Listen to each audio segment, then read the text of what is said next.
Hello everyone and welcome to my channel knowledge fusion. Last की video में हमने पढ़ा था कि किसी नंबर के फैक्टर्स हम कैसे कैलकुलेट करते हैं। आज मैं जो क्वेश्चन लेके आया हूं वो है ट्विन प्राइम का, कि ट्विन प्राइम होता क्या है। प्राइम नंबर तो हम पहले पढ़ चुके हैं, पर ट्विन प्राइम एक नई चीज है। पहले आप एक क्वेश्चन लिख लीजिए जो 10th बोर्ड्स और 8th और 9th के क्वेश्चंस में आता है। Write a program to input two numbers, check and print whether the two numbers are twin prime numbers or not। अब मैं एक एग्जांपल लेके पहले आपको समझा देता हूं कि ट्विन प्राइम नंबर्स होते क्या हैं। मान लीजिए एक नंबर दिया हुआ है 5 और दूसरा नंबर दिया हुआ है 7। पहले आप इन दोनों नंबर्स को चेक करेंगे कि ये प्राइम नंबर्स हैं या नहीं है।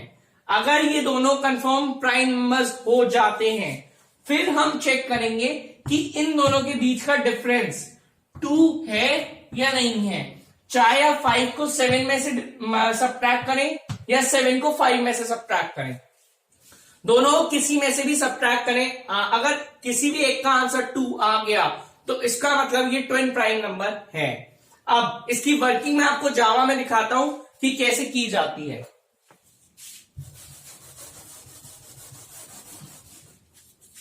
मैंने यहां 2 एग्जांपल्स लिए हुए हैं।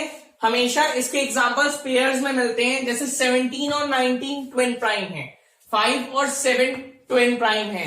ऐसे और भी एग्जांपल्स होते हैं 3 और 5 भी ट्विन प्राइम है, 11 13 भी ट्विन प्राइम है।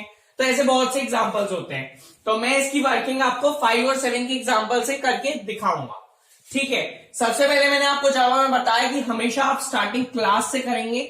क्लास, अब आप क्लास को एक पर्टिकुलर नाम देंगे जो आपके प्रोग्राम को मैच करे। अच्छा, आप एक चीज देख सकते हैं, मैंने क्लास को नाम दिया है ट्विन प्राइम। ट्विन प्राइम के बीच में कोई स्पेस नहीं है। आप जो क्लास का नाम देंगे उसमें आप स्पेस नहीं दे सकते, इसलिए मैंने पूरा एक ही वर्ड लिया है ट्विन प्राइम। ठीक है, उसके बाद मैंने लगाया है कर्ली ब्रेस, उसके बाद मैंने वॉइड मेन का फंक्शन लगाया है। ठीक है, वॉइड मेन क्या करता है, हमारे प्रोग्राम को प्रोसेस करने में हमारी हेल्प करता है। अब क्वेश्चन में दिया हुआ था write a program to input 2 numbers, तो मैंने 2 नंबर्स इनपुट ले लिए, n1 और n2। कौन से डेटा टाइप के, इंटीजर डेटा टाइप के। ये वो वैल्यूज है जो यूजर इनपुट करेगा, फिर हम इसकी वर्किंग करेंगे।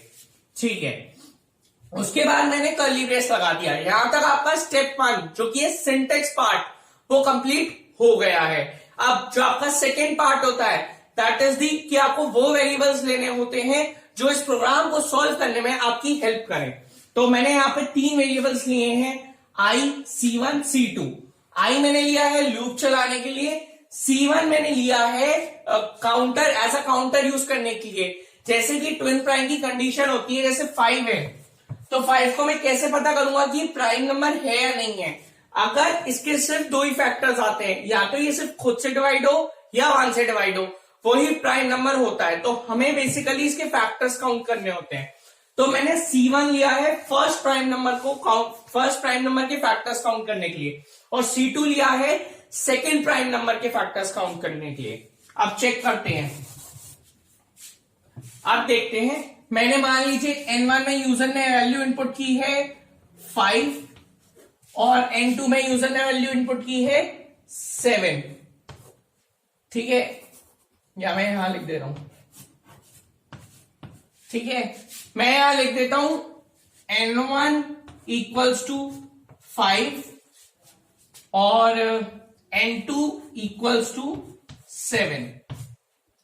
ये मैंने लिख दिया i इक्वल्स टू 1, और यहां मैं चला देता हूं C1 चला देते हैं इधर। इनिशियली काउंटिंग वैल्यू 0 होती है और C2 की भी इनिशियली वैल्यू 0 होगी, क्योंकि ये दोनों हमारे काउंटर हैं। ठीक है, सबसे पहले हम कंडीशन चेक करेंगे। i equals to 1 is lesser than equal to 5। Condition हमारी क्या है, ट्रू है। हम अंदर आएंगे, 5 मॉडुलस 1 इक्वल 0। जब आप 5 को, मैंने आपको बताया है मॉडुलस के केस में हमेशा रिमाइंडर आपका आंसर आता है। तो जब आप 5 को मॉडुलस करेंगे 1 से, यानी 5 को डिवाइड करेंगे 1 से, तो आपका रिमाइंडर 0 आएगा। तो 0 इक्वल 0, कंडीशन ट्रू है, प्लस प्लस C1 की वैल्यू 0 से क्या हो जाएगी, 1 हो जाएगी। ठीक है, इसके बाद आप यहां से वापस ऊपर जाएंगे, i प्लस प्लस, आई की वैल्यू 1 से क्या हो गई, 2 हो गई। ठीक है, अब आप चेक करेंगे 2 is lesser than equals to 5, condition आपकी बिल्कुल ट्रू है। अंदर आएंगे 5 मॉडुलस 2, 5 मॉडुलस 2 मतलब इसका है कि 5 को जब आप 2 से डिवाइड करेंगे तो आपका रिमाइंडर कितना आएगा, आपका रिमाइंडर 1 आएगा। 1 इक्वल इक्वल 0, क्या कंडीशन ट्रू है, नहीं, यहां हमारी कंडीशन फॉल्स है, तो प्लस प्लस C1 काउंट नहीं होगा। यहां से हम वापस ऊपर जाएंगे i प्लस प्लस, तो i की वैल्यू 2 से क्या हो जाएगी, 3 हो जाएगी। आप 3 को चेक करेंगे, क्या 3 is lesser than equal to 5 है, क्या हमारी कंडीशन ट्रू है, हाँ कंडीशन ट्रू है। अंदर आ जाएंगे 5 मॉडुलस 3, जब आप 5 को 3 से डिवाइड करेंगे तो आपका रिमाइंडर 2 आएगा। 2 इक्वल इक्वल 0, क्या कंडीशन ट्रू है, नहीं, यहां हमारी कंडीशन फॉल्स है, तो प्लस प्लस C1 वर्क नहीं करेगा। अब यहां से आप वापस ऊपर आ जाएंगे i प्लस प्लस, तो ये 3 वैल्यू कट के i की वैल्यू क्या हो जाएगी 4। आप 4 को चेक करेंगे, क्या 4 is lesser than equals to 5 है, क्या हमारी कंडीशन ट्रू है, हाँ। अंदर आएंगे 5 मॉडुलस 4 इक्वल इक्वल 0, जब आप 5 को 4 से डिवाइड करेंगे तो आपका रिमाइंडर 1 आएगा, तो 1 इक्वल इक्वल 0, क्या कंडीशन ट्रू है, नहीं, कंडीशन फॉल्स हो गई, तो प्लस प्लस C1 वर्क नहीं करेगा। आप यहां से वापस ऊपर जाएंगे i प्लस प्लस पे, आपकी i की वैल्यू कितनी हो जाएगी, 5 हो जाएगी। अब आप चेक करेंगे, क्या 5 is lesser than equal to 5 है, हाँ हमारी कंडीशन ट्रू है, लेसर तो नहीं है पर इक्वल है, तो अंदर आ जाएंगे 5 मॉडुलस 5 इक्वल इक्वल 0, जब आप 5 को 5 से डिवाइड करेंगे तो आपका रिमाइंडर 0 आएगा, तो 0 इक्वल इक्वल 0, हमारी कंडीशन ट्रू हो गई, तो प्लस प्लस C1 वर्क कर जाएगा, तो C1 की वैल्यू 1 कट के क्या हो जाएगी, 2 हो जाएगी, क्योंकि प्लस प्लस है तो प्लस प्लस का मतलब 1 बढ़ जाएगी। ठीक है, यहां से आप वापस ऊपर जाएंगे i प्लस प्लस, आई की वैल्यू 5 कट के क्या हो जाएगी, 6 हो जाएगी। चेक करेंगे, क्या 6 is lesser than equal to 5 है, नहीं, ना 6 लेसर है ना इक्वल है, तो यहां पे आपकी कंडीशन हो गई फॉल्स। ये आप 4 के लूप से आ जाएंगे बाहर, इस दूसरे वाले 4 पे।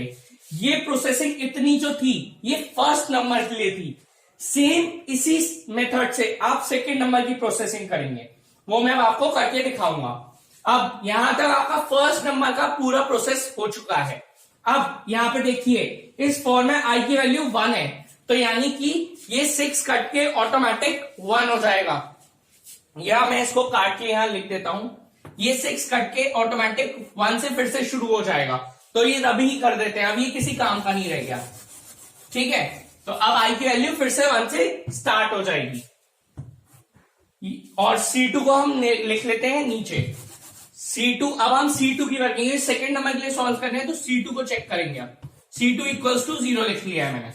ठीक है, अब आपकी i की वैल्यू 1 है, 1 is lesser than equals to 7, condition true है। अंदर आएंगे n2 मॉडुलस 1, यानी 7 मॉडुलस 1, जब आप 7 को 1 से डिवाइड करेंगे तो आपका रिमाइंडर 0 आएगा, 0 इक्वल इक्वल 0, कंडीशन ट्रू हो गई, तो ये जो आपका प्लस प्लस C2 है ये वर्क कर जाएगा, तो C2 की वैल्यू 0 कट के 1 से इंक्रीज हो जाएगी, 1 हो जाएगी। यहां से आप वापस ऊपर जाएंगे इधर i प्लस प्लस पे, i की वैल्यू 1 से क्या हो जाएगी, 2 हो जाएगी। अब आप चेक करें, क्या 2 is lesser than equal to 7 है, हाँ हमारी कंडीशन ट्रू है। अंदर आ जाएंगे 7 मॉडुलस 2, जब आप 7 को 2 से डिवाइड करेंगे तो आपका रिमाइंडर 1 आएगा, 1 इक्वल इक्वल 0, क्या कंडीशन ट्रू है, नहीं, कंडीशन फॉल्स है, तो प्लस प्लस C2 वर्क नहीं करेगा।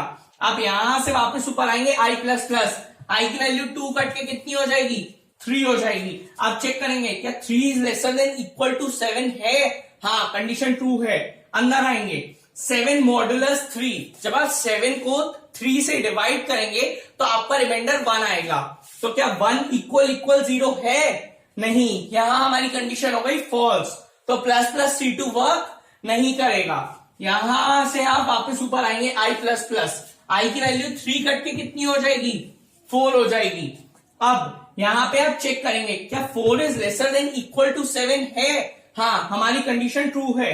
अंदर आएंगे 7 मॉडुलस 4, जब आप 7 को 4 से डिवाइड करेंगे तो आपका रिमाइंडर 3 आएगा, यानी कि 3 इक्वल इक्वल 0 है नहीं, आपकी कंडीशन हो गई फॉल्स।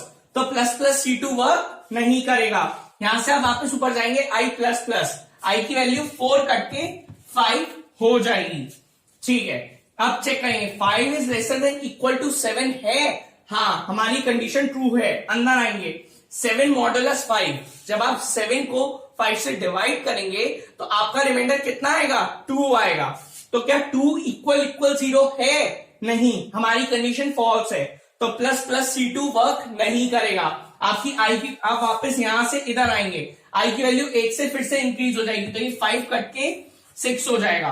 फिर से चेक करेंगे क्या 6 is lesser than equal to 7 है, हाँ कंडीशन हमारी ट्रू है। अंदर आएंगे 7 मॉडुलस 6, जब आप 7 को 6 से डिवाइड करेंगे तो आपका रिमाइंडर 1 आएगा। तो आप चेक करेंगे क्या 1 इक्वल इक्वल 0 है नहीं, यहां हमारी कंडीशन फॉल्स है। तो प्लस प्लस C2 वर्क नहीं करेगा। I प्लस प्लस, आई आप वापस यहां से ऊपर आएंगे, फिर से I प्लस प्लस होगा तो I की वैल्यू 6 कट के 7 हो जाएगी। अब आप चेक करेंगे क्या 7 is lesser than equal to 7 है, देखिए लेसर तो नहीं है पर इक्वल है, तो कंडीशन ट्रू मानी जाएगी। अंदर आएंगे 7 मॉडुलस 7, जब आप 7 को 7 से डिवाइड करेंगे तो वो कंप्लीट डिवाइड हो जाएगा और आपका रिमाइंडर 0 आ जाएगा। 0 इक्वल इक्वल 0, क्या कंडीशन ट्रू है, हाँ हमारी कंडीशन बिल्कुल ट्रू है। तो प्लस प्लस C2 वर्क कर जाएगा, तो C2 की वैल्यू 1 से इंक्रीज हो जाएगी, तो 1 कट के 2 हो जाएगी। अब आप यहां से वापस ऊपर जाएंगे I प्लस प्लस, आई की वैल्यू फिर से 1 इंक्रीज होगी, 7 कट के 8 हो जाएगी। अब आप चेक करें क्या 8 is lesser than equal to 7 है, ना 8 छोटा है 7 से, ना 8 इक्वल है 7 के, यानी ये कंडीशन हो गई आपकी फॉल्स। तो आप क्या करेंगे, यहां से ये बाहर आ जाएंगे, ये बाहर आ गए इधर। ठीक है, अब मैंने आपको क्या बताया था, ट्विन प्राइम कैसे चेक किया जाता है। पहले हम चेक करेंगे कि दोनों नंबर्स प्राइम हैं। तो पहले देखिए प्राइम की कंडीशन क्या होती है, जो फैक्टर्स काउंट किए हैं हमने वो 2 आने चाहिए। तो C1 आपका 2 आना चाहिए और C2 आपका 2 आना चाहिए। आपका C1 कितना है 2 और C2 कितना है 2। देखिए बीच में एंड लगाया, एंड का मतलब ये है कि ये दोनों कंडीशंस ट्रू होनी चाहिए। जितनी जगह एंड लगा हुआ है मतलब वो सारी कंडीशंस ट्रू होनी चाहिए। देखिए ये और इसके बीच में, इन दोनों के बीच में एंड है और इसके और इसके बीच में भी एंड है, तो यानी कि ये तीनों कंडीशंस ट्रू होनी चाहिए। तो C1 इक्वल इक्वल 2 है, पहली कंडीशन हमारी ट्रू हो गई। C2 इक्वल इक्वल 2 है, दूसरी कंडीशन भी हमारी ट्रू हो गई। अब ये जो तीसरी कंडीशन है यहां से स्टार्ट हो रही है, यहां पे खत्म हो रही है। तीसरी कंडीशन है क्या, N1 minus N2 equal equal 2, फिर ये साइन होता है और का, तो और N2 minus N1 equal equal 2। और का मतलब होता है कि इन दोनों कंडीशंस में से कोई एक कंडीशन ट्रू होनी चाहिए, और एंड लगा हुआ है तो इन दोनों में से अगर कोई एक कंडीशन भी ट्रू होती है तो ये मान लिया जाएगा। देखिए इसका मतलब है एंड, ठीक है, और इसका मतलब है और मतलब दोनों में से एक भी कंडीशन ट्रू होगी तो चलेगा, एंड मतलब जितनी कंडीशंस हैं सब ट्रू होनी चाहिए। ठीक है, तो अब N1 आपका कितना था 5, N2 कितना था 7, तो जब आप 5 माइनस 7 करेंगे तो आपका आंसर कितना आएगा -2। तो -2 इक्वल इक्वल 2 कंडीशन हो गई फॉल्स, तो ये वाली कंडीशन फॉल्स हो गई है, पर और लगा हुआ है, तो अगर ये ट्रू नहीं है तो ये चेक कर लेते हैं। अब N2 आपका कितना था, N2 आपका था 7 और N1 था 5, तो 7 माइनस 5 इक्वल इक्वल 2, 7 माइनस 5 कितना आएगा 2 इक्वल इक्वल 2, ये वाली कंडीशन हो गई आपकी ट्रू। तो यानी कि आपकी तीनों एंड कंडीशंस ट्रू हो गई हैं। तो इससे क्या तय होता है कि जो आपका SOPLN वाला पार्ट है वो प्रिंट हो जाएगा, यानी ये ट्विन प्राइम नंबर्स हैं। और अगर ये कंडीशंस ट्रू नहीं होती तो आपका जो एल्स वाला पार्ट है नॉट ट्विन प्राइम नंबर्स वो प्रिंट हो जाता। अब 3 इंपॉर्टेंट चीजें, सबसे पहले तो आप SOPLN नहीं लिख सकते, आपको लिखना है complete system dot out dot print LN। ठीक है, दूसरी चीज ये जो प्लस प्लस C1 है ना, इसको आप ऐसे भी लिख सकते हो C1 प्लस प्लस, एक ही बात है, प्लस प्लस चाहे पहले लगाओ चाहे बाद में लगाओ, कोई फर्क नहीं पड़ता। तीसरी चीज, अगर ये ट्विन प्राइम का जो क्वेश्चन है, इससे पहले मैं आपको रिकमेंड करूंगा, मैंने एक वीडियो डाली है प्राइम नंबर की, अगर आप वो इससे पहले देख लोगे तो आपको ये और ज्यादा क्लियर हो जाएगा। वैसे तो मैंने इसमें सारी वर्किंग दिखा दी है, पर वो इसका पहला बेसिक पार्ट है, ठीक है। और इसकी मैं एक शॉर्ट समरी दे देता हूं। सबसे पहले आपको क्या करना होता है, आपको दोनों नंबर्स को पहले चेक करना होता है कि वो प्राइम नंबर्स हैं या नहीं है। अगर दोनों चीजें कंफर्म हो जाती हैं कि दोनों प्राइम नंबर्स हैं, तो उसके बाद दोनों का डिफरेंस चेक करना होता है कि n1 माइनस n2 या n2 माइनस n1, कुछ भी माइनस करो दोनों में से, पर किसी एक का आंसर 2 आना चाहिए।